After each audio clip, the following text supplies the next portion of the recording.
We are highly honored Sri Rajendra Hardekar, His Excellency Shri ಟಿ.ಎನ್. Dhruvakumar ಅವರು ಭಾರತದಲ್ಲೇ ಪ್ರಥಮ ಬಾರಿಗೆ ಕರ್ನಾಟಕ ವಿಧಾನಮಂಡಲ ಸಚಿವಾಲಯದಿಂದ ಗೋವಾ ವಿಧಾನಸಭೆ ಸಚಿವಾಲಯದ ಕಾರ್ಯದರ್ಶಿಯಾಗಿ ಆಯ್ಕೆಯಾಗಿ ನಿಯೋಜನೆ ಮೇಲೆ ಸೇವೆ ಸಲ್ಲಿಸಿ ನಿವೃತ್ತರಾದವರು. ತಮ್ಮ 42 ವರ್ಷಗಳ ಸುದೀರ್ಘ ಸೇವೆ, ಸಂಸದೀಯ ವಿಷಯದಲ್ಲಿರುವ ಅಪಾರವಾದ ಆಸಕ್ತಿ, ಅನುಭವ ಮತ್ತು ಜ್ಞಾನ ಭಂಡಾರದಿಂದ ಶಾಸಕರು, ಸಂಸದರು ಮತ್ತು ಸಂಸದೀಯ ಸಂಸ್ಥೆಗಳಿಗೆ ವೈಯಕ್ತಿಕವಾಗಿ ಮತ್ತು ಸಾಂಸ್ಥಿಕವಾಗಿ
ceremonial land.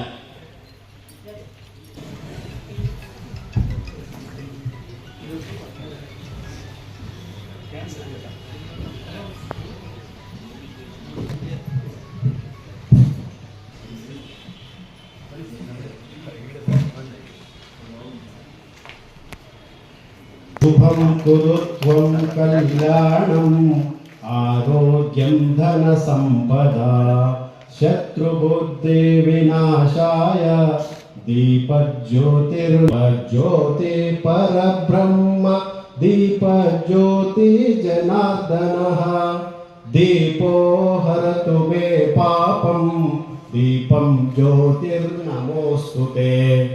ಮಂಗಳವನ್ನು ಮತ್ತು ಕಲ್ಯಾಣವನ್ನು ಉಂಟು ಮಾಡುವ, ಆರೋಗ್ಯ ಹಾಗೂ ಧನ ಸಂಪತ್ತನ್ನು ನೀಡುವ, ಅಜ್ಞಾನ ಮತ್ತು ದುಷ್ಟ ಚಿಂತನೆಗಳನ್ನು ದೂರ.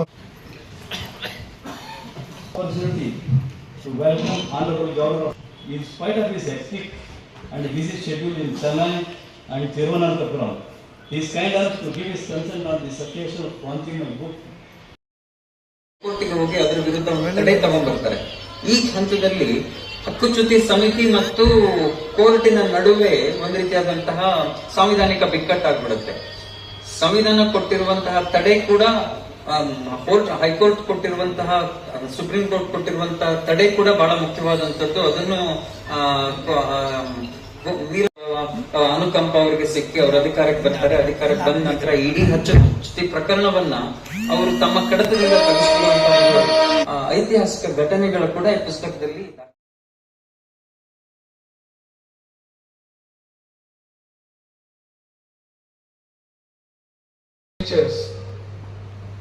Why it is happening?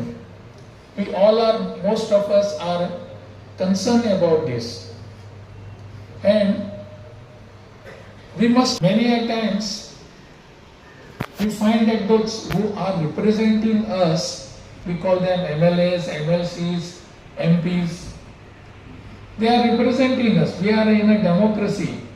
Automatically they are representing us in this democracy. They are voicing our voice in the houses. These people are there in the houses.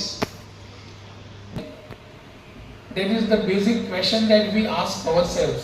Many a times looking at the behavior, the proceedings or the happenings in the house, many a times it is just the house begins to end at the next